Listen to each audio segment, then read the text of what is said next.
2012 and 2013 were an interesting time to be an Arkham fan. We were still riding off the high of Arkham City, and the theorizing in the community was running wild. Was Joker truly dead? Where was the story going next? In the gap between Arkham City and Arkham Knight, not wanting to leave too big of a wait, developmental duties would be handed off to WB Montreal. They would go on to develop Gotham Knights in the Matter of Family DLC for Arkham Knight. Which leads us to Batman Arkham Origins, a prequel set years before the events of Arkham Asylum, and following Batman early in his career. An unestablished vigilante finding his way in the world, taking notes from Batman's stories such as Year One and Legends of the Dark Knight. Voice acting duties are taken over not by the late great Kevin Conroy and Mark Hamill, but by Roger Craig Smith as Batman, who, for my money, does a fantastic job as a younger, angrier, less experienced Batman, but I am sort of reading the last page first here, so let's take a step back, shall we? It's the holiday season yet again, which means a lot of different things for a lot of different people. For some, it means cozying up by the fire with a warm cup of hot chocolate. For others, it's a time of togetherness with friends and family. A time of reflection and just how much has happened over the past 11 months. There truly is nothing like the quiet serenity of a cold winter night, the glow of lights all around like a beacon in the darkness. For some, the holidays are significantly more complicated. They're a time of anger, a time of loneliness. While the storm and crime wave keep the people of Gotham indoors, Batman is alone, out in the cold, fighting those who are supposed to protect the city as much as those who seek to harm it. A dark, vengeful knight consumed by his anger at the world, fighting to defend a city that isn't yet fully ready to believe he exists, one that fears him as much as the criminals he contends with. With only 2 years under his belt, this is a far cry from the hero we see later on. He's angrier, more aggressive, more brutal, and that, I think, lends itself incredibly well to the isolating feel of the story. There is no Robin, there's no Oracle or Nightwing, it's just him and Alfred alone against the endless wave of crime. There's no rest or holiday jollies for our caped crusader, as there's a breakout in progress in Blackgate led by the crime boss, Black Mass, that leaves Commissioner Loeb dead and the prison in disarray. It's by quelling the riot and Killer Croc that Batman learns that Sionis has put a $50 million bounty on him, hiring 8 assassins to kill this mysterious new crime fighter. Wanting to get more answers and learn just where Sionis is, Batman makes his way to the Penguin to interrogate him. After learning that he's being held up at Lacey Towers, he finds a murder scene where the police suspect Penguin has killed Sionis and his girlfriend. It's following this lead that leads him to the bank, where he learns that the real mastermind behind this plot, the Joker. The Joker is like absolutely no one he's ever dealt with before, something far worse, something far darker. The chase leads him to the Gotham Royal Hotel, where he's not only intercepted by Bane, who provides the greatest physical challenge yet, where he apprehends the Joker and makes his escape as Joker's taken back to Blackgate. Bane escapes, leaving far too many loose ends for Batman to comfortably rest. Luckily, he placed a tracker on Bane that leads him back to his hideout. Unfortunately, it's here that he learns Bane has sniffed out his true identity as Bruce Wayne. In a panic, Batman destroys all the equipment and tries to hurry back to the Batcave, with one major snafu, that being Firefly, who is currently attacking Gotham Pioneer's bridge. With a bit of struggle, Firefly is defeated, but it's unfortunately too late, as Bane has already attacked the Batcave, leaving Alfred mortally wounded. Alfred dies in Batman's arms, but acting quickly, Batman resuscitates him, giving him the final push of encouragement he needs to quell Joker's riot at Blackgate. After defeating a severely roided out Bane, Batman has one final confrontation with the Joker, and with a newly formed allyship with Jim Gordon, the night is won.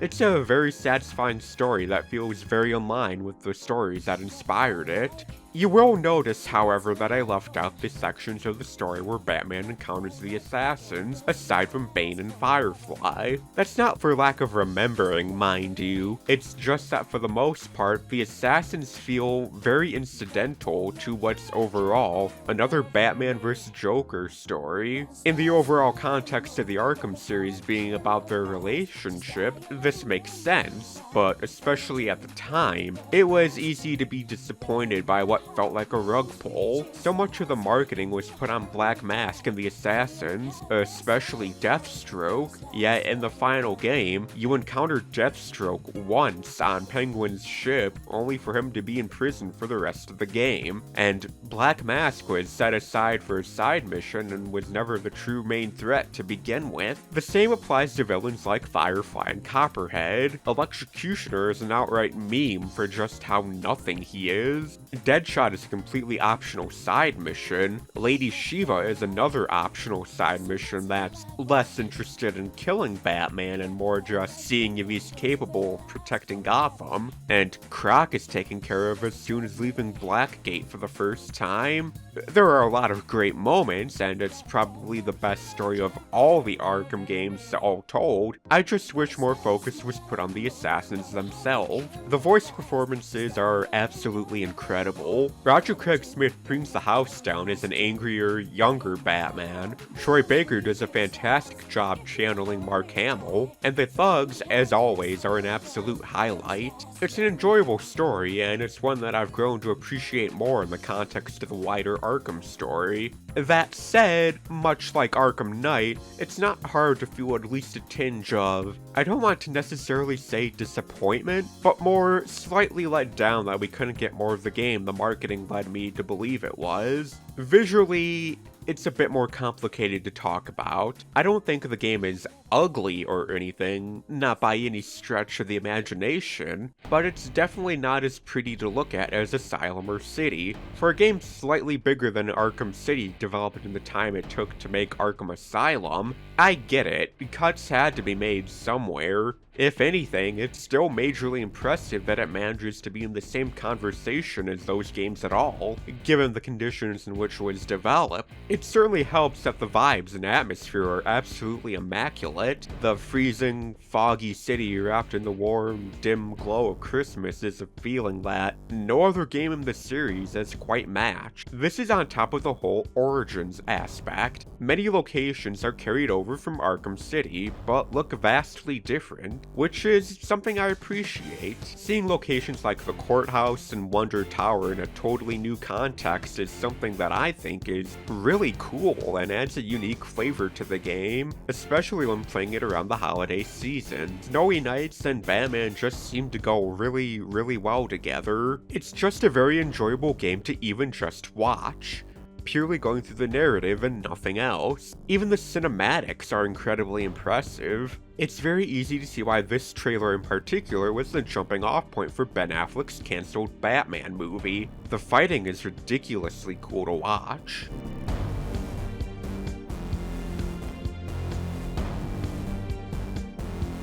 As far as the game itself goes, it's very easy to describe, because it's essentially a slightly bigger Arkham City in that regard.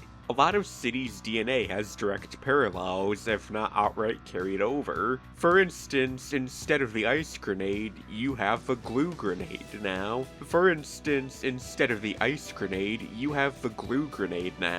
They functionally serve the same purpose, serving as temporary restraints in stealth and combat, or as a means of traversal through water, or blocking steam from pipes. By its very nature, it's incredibly nice and satisfying to play, because Arkham City is a good game and Origins is built right on top of it. This does slightly clash with the whole early years aspect of the game, with Batman being far more city than Asylum, but for me, it's always been easy enough to hand-wave that away as the events of Asylum coming as far more of a surprise than the latter, so Batman had less time to prepare.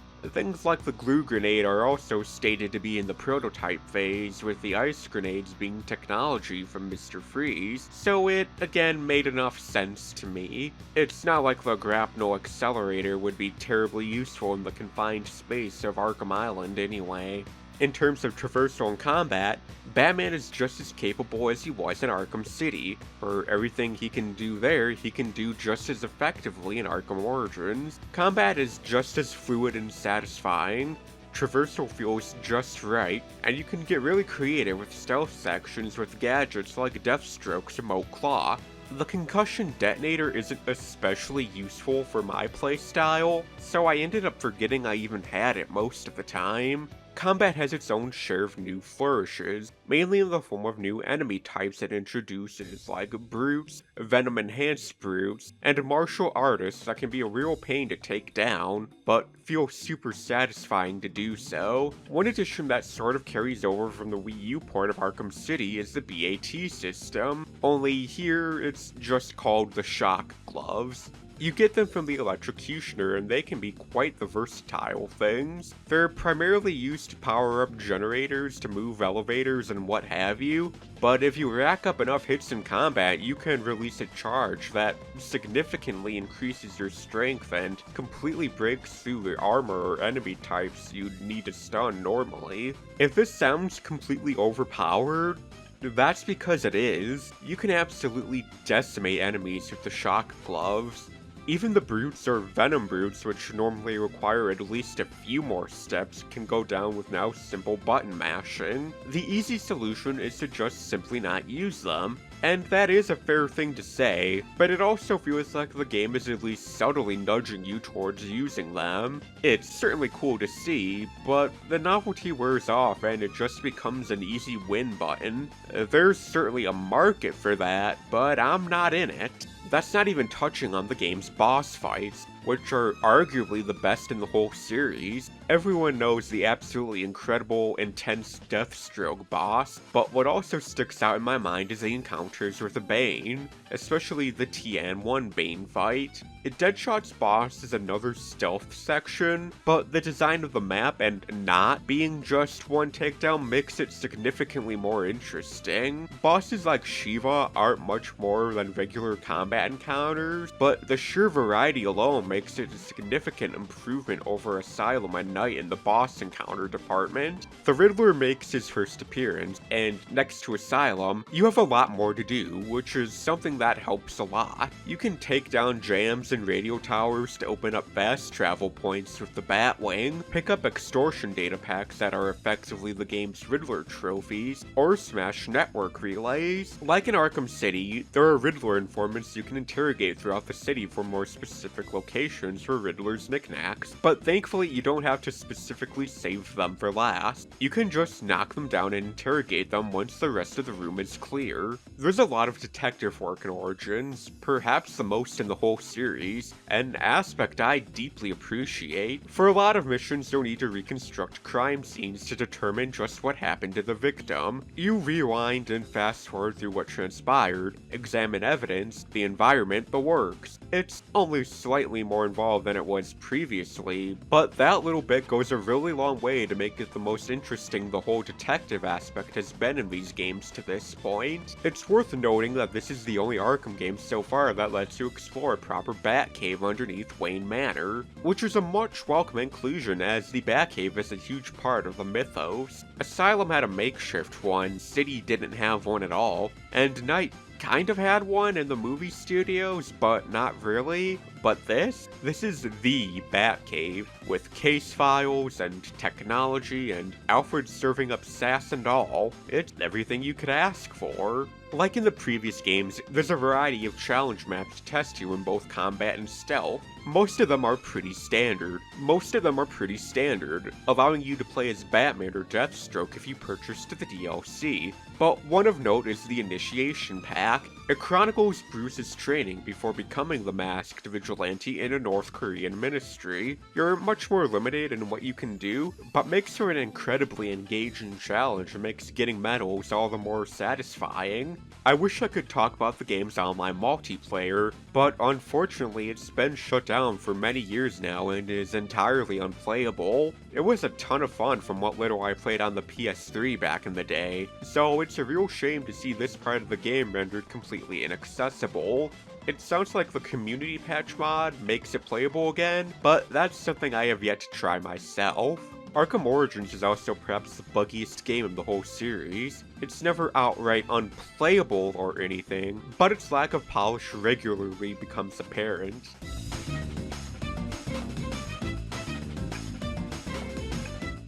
The most notable DLC release is the Cold Heart Story Pack, giving us the first in-universe appearance of Mr. Freeze. On New Year's Eve, Bruce is hosting a gala to commemorate the charity work of Ferris Boyle. It all seems to be going well, until everything goes sideways and Mr. Freeze and an army of goons attack Wayne Manor, causing significant damage before Bruce can properly suit up to give chase. Unable to make sense of the seeming violent grudge this suited figure has against an up-and-coming philanthropist, he follows the trail back to GothCorp, where we learn that Freeze is acting only to save his terminally ill wife, and that Ferris isn't quite the knight in shining armor that he seems. Everyone is apprehended, and Gotham is left significantly colder and icier for wear. You're given a significantly smaller chunk of the game's map as your playground, and there are still some, but not many side activities left once the story is completed. There are some more anarchy tags to scan, and there are some more rides to stop, and you can freeze some frozen cops, but by and large it's incredibly short. I wouldn't call it underwhelming, however. Like in City, once you beat the game, you can access New Game Plus, a fresh story playthrough where you retain all your gadgets and upgrades from the main story, but the game is made harder to compensate. Origins, however, takes it one step further, giving you the new I Am the Night mode once you complete New Game Plus. It's a lot like New Game Plus, but with one very important caveat. You only have one life for the whole game. You die once, and it's back to the very beginning. It can make sections that were otherwise easily cheesed incredibly tense, but oh so satisfying when you do manage to emerge victorious. Clown Puncher 139 did an incredibly impressive, incredibly entertaining video on this game mode. I highly recommend checking him out for even more awesome Arkham content. Arkham Origins was not received especially well at release, but people are definitely coming around to it in recent years, especially after being so let down with Suicide Squad Kill the Justice League. Having played the game at launch, I myself personally find myself enjoying it a little bit more every time I replay it around this time every Christmas. There's a lot to appreciate here, technical snafus aside. And it's a game I really think deserves a second pass, or a remaster, or something, because it seems to have largely been forgotten. You can still easily play it on PC, but as far as consoles go, it's been left on the PS3, with only Rocksteady's trilogy seeing any sort of remasters or re-release. Hopefully this will change with the success of games like Arkham Shadow, because Origins may honestly be moving up to my second favorite game in the series behind Asylum. Hey everyone, Saturn here. It's been a long year and I'm feeling really tired at the end of it all. I have a lot of plans for the next year and big changes are coming. I hope you enjoy what I have coming in the future. If you liked the video, leave a like and comment telling me what you think. If you want to see more videos like this video, consider subscribing and ringing the notification bell to be notified of all future uploads.